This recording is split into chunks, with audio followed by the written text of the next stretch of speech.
It's been 17 years since Hurricane Katrina, but the devastation still lingers in many hearts and minds.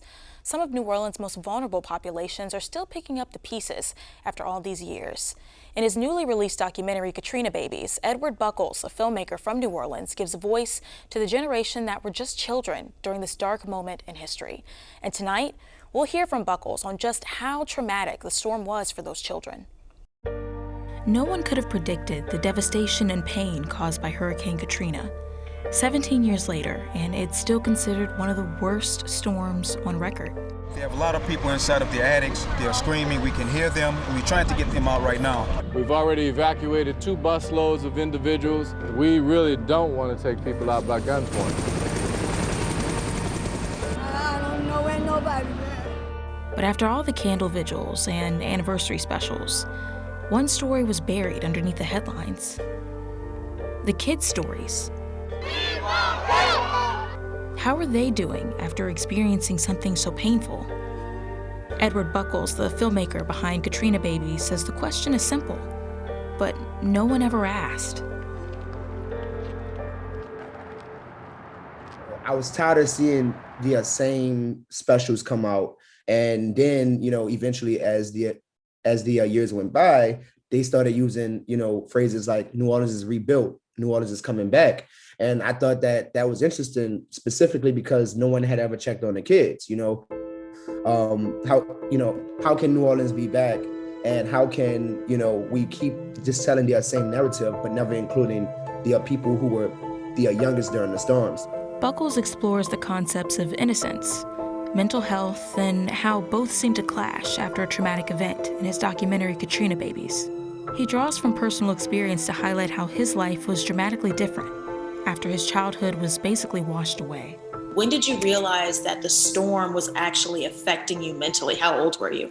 I think that if you were to ask the question, when did I start to, explore, the possibility of having trauma, it was in 2015 when I first started teaching high school, and when I first realized that my students, who literally I sat in their same seats, because I taught at the high school that I graduated from. And once I began to see just how similar we were, and like how some of the things that they were battling, like anxiety and fight or flight and trust issues. And I was like, wait a minute, I dealt with that when I was younger, but it wasn't until I was in this edit. That's when he realized he couldn't have been the only Katrina kid without an outlet to talk about what happened.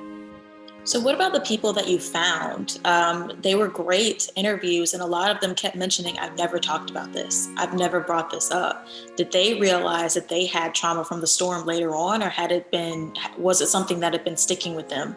It varies, because when I first started this project, I didn't know that was a common theme. I didn't know that most of my peers and most of the children of Katrina had never spoken about it before. I was just trying to draw parallels between what happened in 2005 and, what was happening in New Orleans with the youth, right? But I didn't expect that, them sitting down, speaking with me for the interview would be their first time. It wasn't until I spoke with Maisha Williams, who actually says that in the film for the first time. And when she broke down and, started crying during our interview, it honestly caught me off guard. And, I asked her, I was like, hey, so why are you crying right now? And I asked her, have you ever spoken about this? And she said, no. And then I said, why? And she said, because no one ever asked me. So that was a moment that really sat me down, but it also validated this journey that I was on. It's estimated that the storm cost about $125 million in damages. The relief efforts dominated headlines for weeks. In Buckles' documentary, he stresses that adults were so consumed by the rebuilding, while his peers were falling apart. But he doesn't want this documentary to point fingers.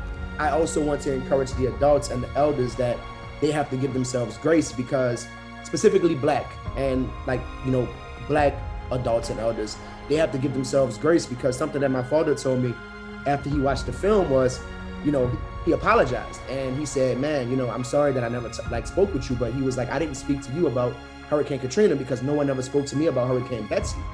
So So I just want, like, you know, the elders and the adults and your parents and grandparents and aunties and uncles of our communities to not, like, you know, be hard on themselves. But ultimately, Buckles wants everyone to realize that trauma can be overlooked, no matter how publicized the issue.